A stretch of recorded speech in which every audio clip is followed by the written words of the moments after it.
Hey guys, it's Bear here with Journey to Preparedness, helping you prepare not only for your doomsday, but your everyday.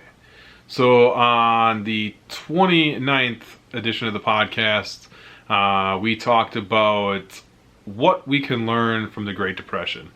My personal feelings I go into in the podcast of how I see the U.S. anyways, heading down the path of the possibility of another Great Depression-like scenario.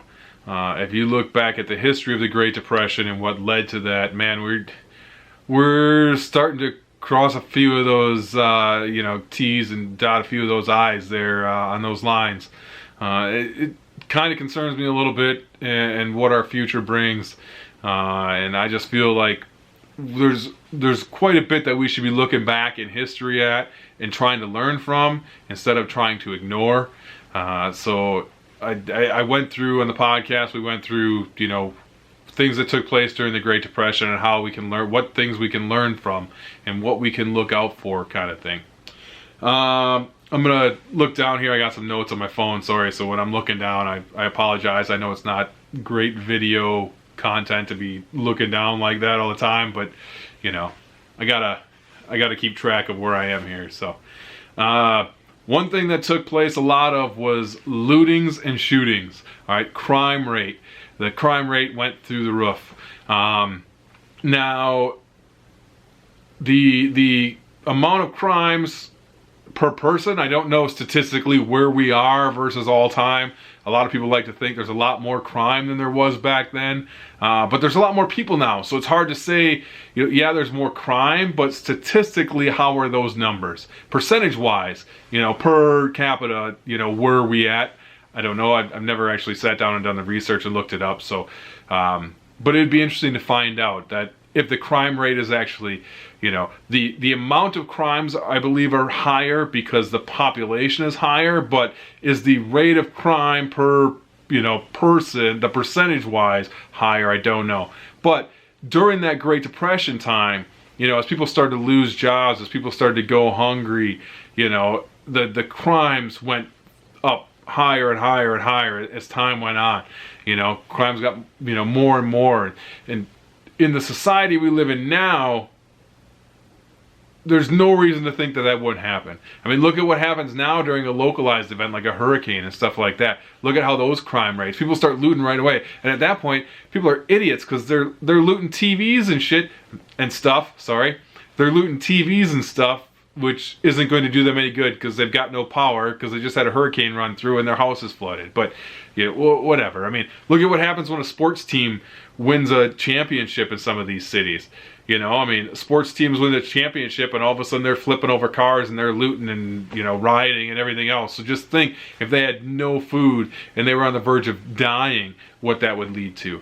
All right. So one thing you need to be aware of is that crime just went through the roof. I shouldn't say through the roof, but it just increased dramatically. One thing that also kind of started to take off a lot was the socialist and communist movements in the country. And it's interesting to see, looking back at the timeline of the Great Depression, how it actually affected, it didn't affect the whole country all at once right away. It started hitting different areas at different times, based on events that were happening. The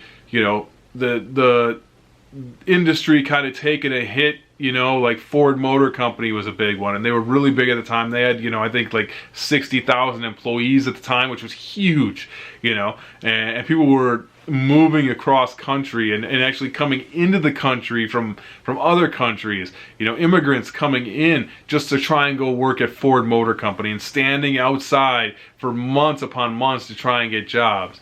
And then when they shut down, how drastic that was. And then you had the stock market crash, and then you had the drought out west, that affected a lot of farmers. And then you got out towards California, and it slowly progressed over the years to affect different areas at different times. So it wasn't a widespread all at once, bam. Like a lot of people like to think that the stock market crash is what led to the Great Depression. It actually was events taking place before that and then after that, that took it as far as it did, as long as it did, you know. So learning that, you know, it didn't hit everybody at once, it hit different areas. So while you may not feel it right away, eventually it may come to you.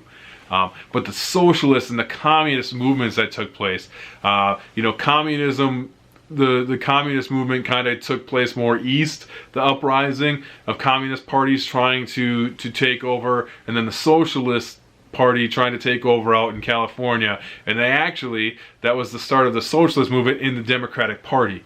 If you look back at Upton Sinclair was his name. Upton Sinclair and his movement, and he was a well-known socialist who ran for governor as a Democratic candidate.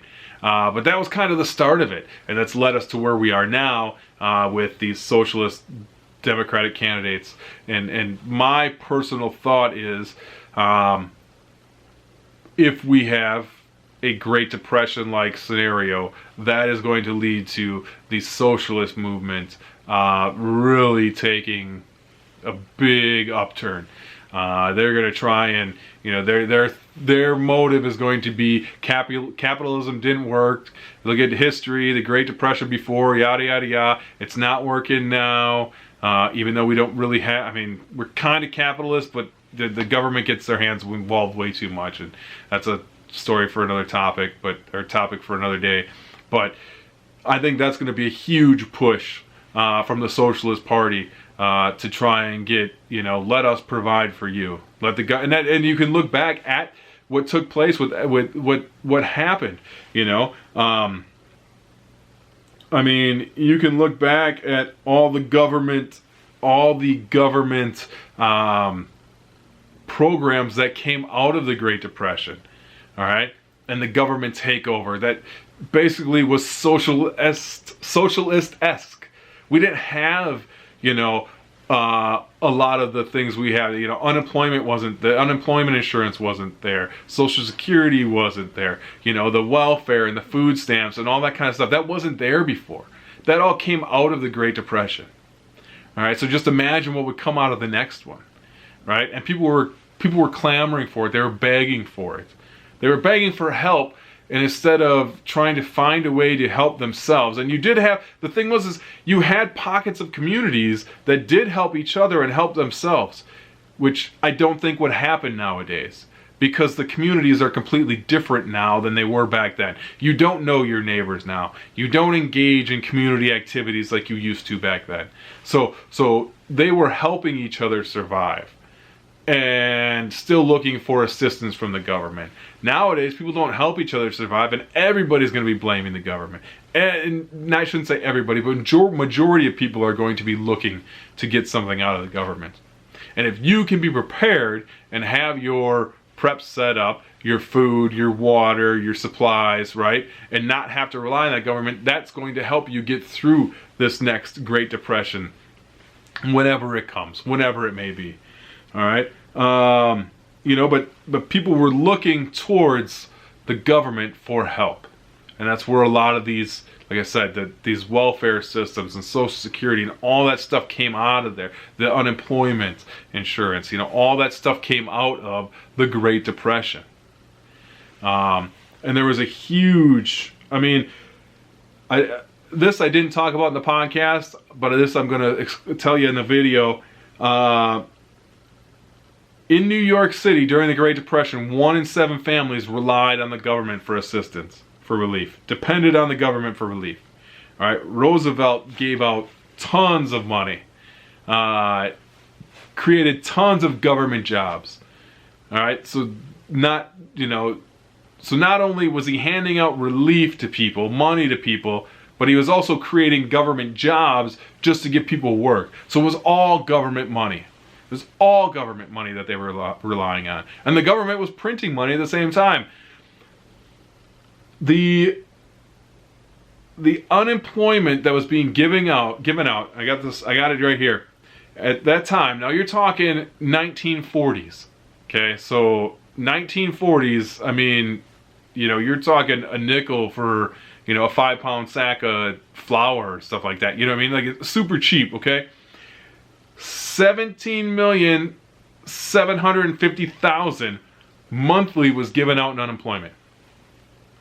Immediately when unemployment started, $17,750,000 a month. That was in the city of New York, with 1 in 7 families depending on it. 1 out of 7 families. So look at your neighborhood, look at your block. How many houses are on your block, on your street? How many people are going to, think about that in terms of nowadays money, right? The inflation and the what that would be equivalent to now, today. All right?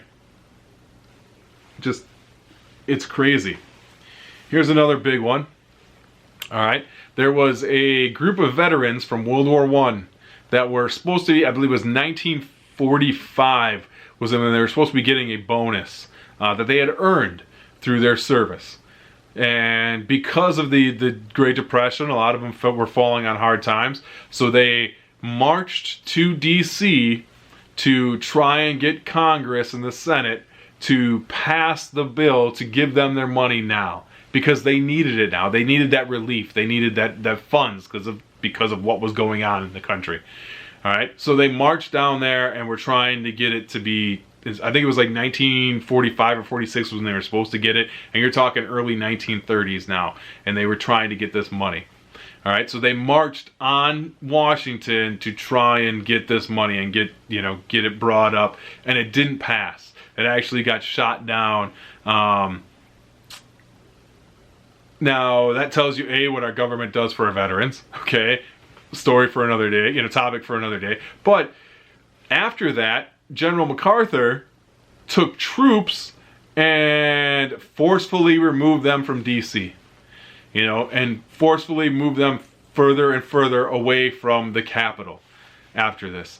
Now, one thing you need to take into mind is you listen to all these pro-Second Amendment right-wing conservatives, like ultra-conservatives, all right, and not even ultra-conservatives, but all of us pro-2A people. I'm not ultra-conservative, I'm not conservative, but I am pro-Second Amendment. But all of the pro-2A people you listen to out there tell you time and time again that the government, if the government tried to send the military would stand with they turn, there's no way they would take our guns from us. Or the police departments, I know cops and they're all pro Second Amendment and they would never come and take another gun away from people. Here you have military veterans who served in World War I being forcefully removed by the military. So you have veterans who served being forcefully removed by the military. I mean, they brought in tanks. They were driving tanks down the street to push them out. Now, these people didn't even pose a threat at that time. They weren't a threat. So now you have your guns in your home, and you don't think that they're going to come at you forcefully to remove them from you? Like, let's be realistic here. Yeah, there might be some who turn sides and say, yo, no, I'm not taking a gun away from another citizen. That's his right to bear arms. But the reality is there's going to be quite a few who are more than willing to, who will fall right in line. Yes, boss. Whatever you say, boss. Right? So let's not kid ourselves. That's the reality that we need to be aware of. All right? Not all of them are going to turn coat and, stand up against a tyrannical government. All right, a lot of them are going to fall right in line and do exactly what they're told to do. And that's one of the main things that we can learn, from this Great Depression. All right? Hold on a sec. I need to get a drink of water. My throat's getting a little dry.